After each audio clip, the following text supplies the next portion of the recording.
seul geste de toi viendra mon secours.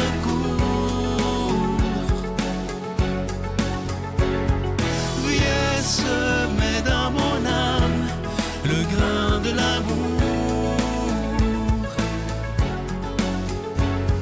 Je traverse un désert et je meurs de soif.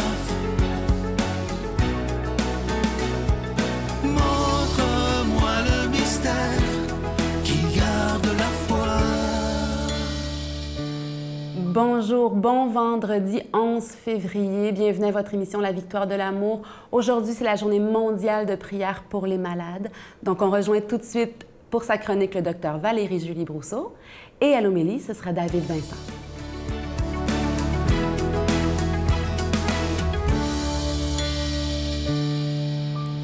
Bonjour, ici Dr Valérie-Julie Brousseau. Bienvenue à la chronique Nomade du désert. Aujourd'hui, j'ai envie de vous parler du discernement. Lors de notre formation médicale, une des choses les plus importantes, évidemment, qu'on a à faire, on a à apprendre énormément d'informations, parfois par cœur, parfois c'est une version d'algorithme, ou du moins savoir où aller trouver l'information. Mais peut-être la chose la plus importante qu'on a à faire dans notre formation médicale, c'est de savoir trier l'information, savoir déterminer quelle information est utile, quelle information aussi est de qualité et laquelle on doit privilégier pour pouvoir prendre des décisions cliniques. Je crois que présentement, dans notre société, on est dans un surcroît d'informations. Et plus on a d'options, plus on a d'informations, plus il devient important, à la fois pour nos vies, mais aussi dans nos décisions personnelles, d'établir des moyens de discerner, des moyens de choisir. Comment on va arriver à prendre une décision? Quels seront nos critères? Quels seront aussi les délais pour prendre cette décision? Parce qu'on peut avoir tendance à prendre des décisions un peu trop abruptement, peut-être de manière trop émotive, ou encore de vouloir éviter de prendre des décisions. C'est une question qui nous touche dans la vie de tous les jours, mais c'est une question aussi qui nous touche dans nos relations et dans notre vie de foi. Parce que pour prendre des décisions, c'est sûr qu'il y a l'information qui est utile, mais il y a aussi ce qu'on vit, il y a aussi notre entourage, il y a aussi les répercussions sur les autres à court, moyen et à long terme, il y a aussi nos valeurs profondes. Alors, j'aimerais qu'on réfléchisse ensemble sur quel temps nous prenons d'abord pour évaluer l'information que nous recevons. Est-ce que nos sources sont bonnes? C'est sûr comme dans l'information, on peut se fier aux grandes chaînes ou, par exemple, en tant que scientifique, aux grandes publications. Dans notre vie personnelle, il peut y avoir aussi de grandes valeurs qui sont issues de notre bagage culturel et de notre bagage de foi. Est-ce qu'on est capable de nommer ces critères-là? Est-ce qu'on est capable aussi de reconnaître l'importance de certaines décisions avec leurs conséquences dans nos vies pour prendre un temps pour arriver à décider et aussi être capable de mettre les critères avant de prendre la décision? Trop souvent, on prend une décision et par après, on la justifie par des explications qu'on trouve pour essayer d'expliquer pourquoi on a pris la décision. Alors que le principe devrait être l'inverse. Lorsque j'explique à un patient ses options de traitement, je lui donne l'information avant, je lui donne les critères de décision avant et après, on prend la décision ensemble. Si ça vous intéresse de pousser le discernement, je vous inviterais à rechercher sur Internet un endroit pour faire des exercices spirituels. C'est basé par les Jésuites. C'est un très bon moyen de développer des outils de discernement dans vos vies. Et je vous invite aussi à visiter notre nouveau site Internet à nomadedudésert.com où je mettrai des ressources à cet effet sur la page Fait. Bonne journée.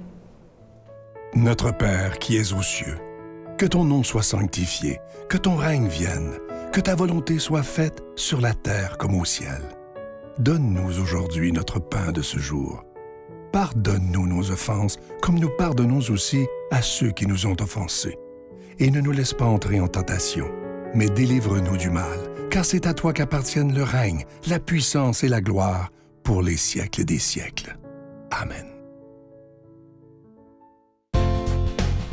Victoire de l'amour vous invite à sa retraite spirituelle les 20, 21, 22 mai 2022 sous le thème Gratitude. En compagnie du Père Michel-Marie Geneviève Côté, des docteurs Marie-Camille Duquette et Nicolas Michaud, Miguel Padilla et Sylvain Charon, invité spécial Christine Michaud, à l'hôtel et suite Le Dauphin de Drummondville. Réservé au 514-523-4433, sans frais 1-888-811-92-91. Voir le beau, apprécier le bon et faire le bien.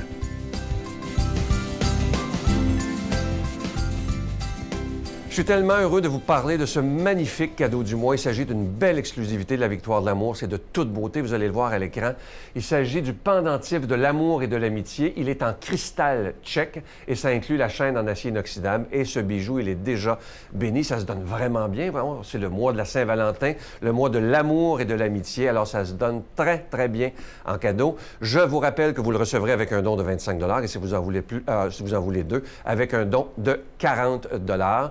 Je vous donne l'adresse, la Victoire de l'amour, case postale 120, succursale Boucherville à Boucherville, le J4B 5E6, je vous la redonne. La Victoire de l'amour, case postale 120, succursale Boucherville à Boucherville, le J4B 5E6. Également par téléphone, par carte de crédit du lundi au vendredi de 8h30 à 16h30 dans le 514-523-4433, 523-4433 ou sans frais le 1-888-811-9291, 1-888-811-9291 et aussi sur notre site Internet. Vous savez que c'est une façon très sécuritaire, rapide et efficace de faire votre don, le www.lavictoiredelamour.org. Et je vous rappelle également que si vous voulez avoir d'autres cadeaux, allez sur notre site Internet, allez vous amuser, cliquez sur le bouton cadeau et vous allez voir tous les cadeaux des mois et même des années passées que vous pouvez toujours vous procurer. Alors, je vous rappelle que pour le mois de février, le mois de la Saint-Valentin, le pendentif de l'amour et de l'amitié, il est en cristal tchèque, ça inclut la chaîne en acier inoxydable et ce bijou, il est déjà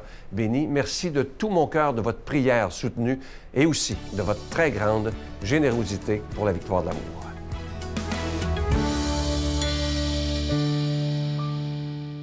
Mon Dieu, donnez-moi la sérénité d'accepter les choses que je ne peux changer, le courage de changer les choses que je peux et la sagesse d'en connaître la différence. Amen.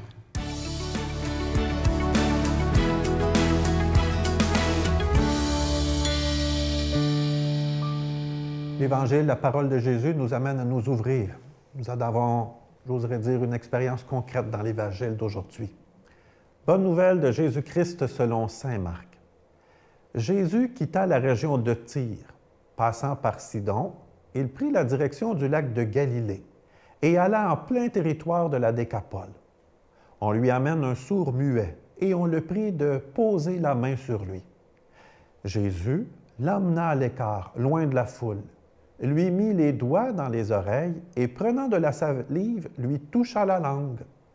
Puis, les yeux levés au ciel, Jésus soupira et lui dit « Ephata », c'est-à-dire « Ouvre-toi ». Ses oreilles s'ouvrirent aussitôt, sa langue se délia et il parlait correctement. Alors Jésus leur recommanda de n'en rien dire à personne, mais plus il leur défendait, plus il le proclamait. Très vivement frappé, il disait « Tout ce qu'il fait est admirable. Il fait entendre les sourds et parler les muets. » Acclamons la parole de Dieu. Louange à toi, Seigneur Jésus. Il y a quelques années, il m'a été donné d'accompagner avec une agente de pastorale un enfant pour le préparer à un baptême. Cet enfant vivait une situation un peu particulière. Il avait été placé dans une famille d'accueil. C'est donc dire qu'auparavant, il n'avait pas eu une histoire très facile. Il venait d'un contexte difficile, d'une famille peut-être auparavant où il y avait de la violence également. Donc, il était placé dans une famille d'accueil. Et comme il n'avait pas été baptisé, bien, ses nouveaux parents, ceux qui l'accueillaient, voulaient également le faire baptiser. Nous avons donc entrepris une démarche pour préparer cet enfant qui avait, je crois, 9-10 ans, jusqu'au jour de son baptême. Mais voilà, rien ne se passait comme prévu. Cet enfant était un peu hyperactif et puis il n'aimait pas qu'on prenne du temps pour s'arrêter. Il voulait toujours faire autre chose. Il n'aimait pas trop qu'on lui parle de Jésus ou de Dieu également. Ça semblait le déranger. Et plus grave que cela, chaque fois que l'on démontrait de l'affection ou de l'amour à cet enfant, eh bien, il se frappait la tête. Il se frappait la tête sur la table ou sur le cadre de porte. C'était assez souffrant de voir cela. Ça a demandé à l'agent de pastoral et à moi beaucoup de patience et savoir s'adapter à cet enfant. Mais chaque fois qu'on demandait à ce jeune s'il voulait se faire baptiser, il répondait toujours oui. Donc, armé de patience et surtout de beaucoup d'amour, nous avons accompagné cet enfant jusqu'à son baptême qui avait lieu le soir de la vigile pascale. J'avoue que j'étais un peu nerveux avant le baptême, ne sachant pas trop comment le tout allait se dérouler.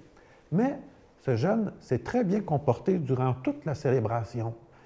Même au moment du geste de l'eau, cet enfant a très bien participé.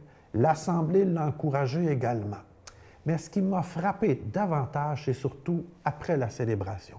L'agent de pastoral avait acheté un petit cadeau avec une carte pour remettre à cet enfant pour le féliciter.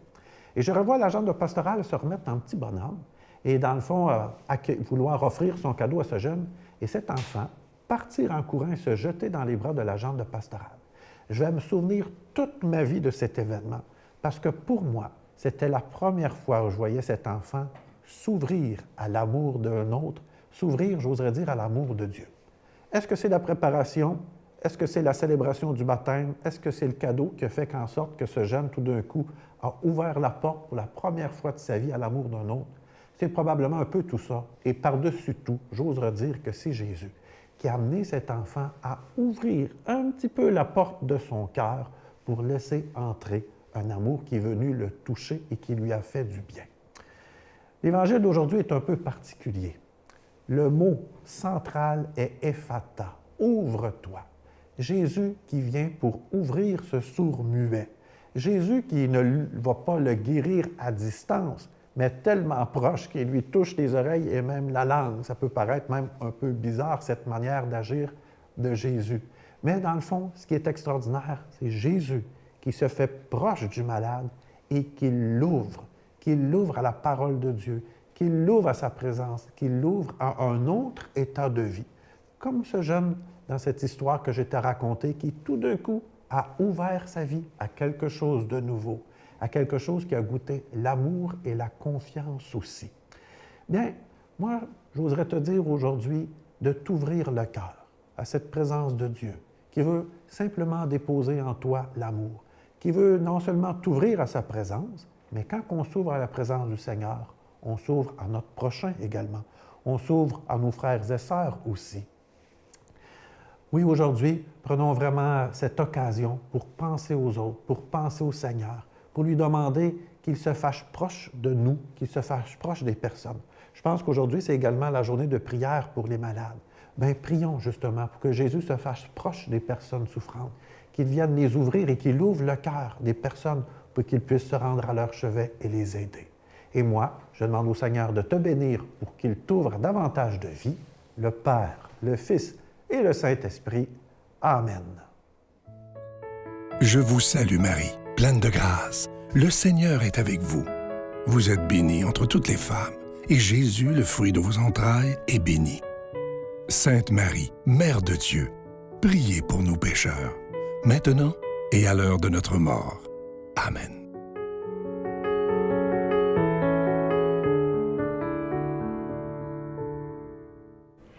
Aujourd'hui, je veux vous inviter spécialement à vous inscrire à la retraite spirituelle de la Victoire de l'amour qui se donne à Drummondville, à l'hôtel Le Dauphin.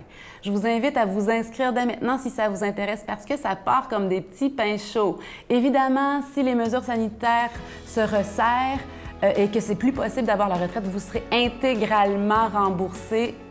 Soyez rassurés. Les invités sont vraiment intéressants. Il y aura Christine Michaud, le père Michel Marie que vous aimez, d'autres invités que vous aimez tant aussi. Ce sera un moment de ressourcement à ne pas manquer. Bonne journée. Je le regarde des fois puis je me dis pourquoi que le temps avance tellement vite. Un jour, le temps va nous séparer, le temps va nous rattraper. J'aimerais tellement le repousser, là, ce temps-là. Je donnerai pour toi tout mon amour.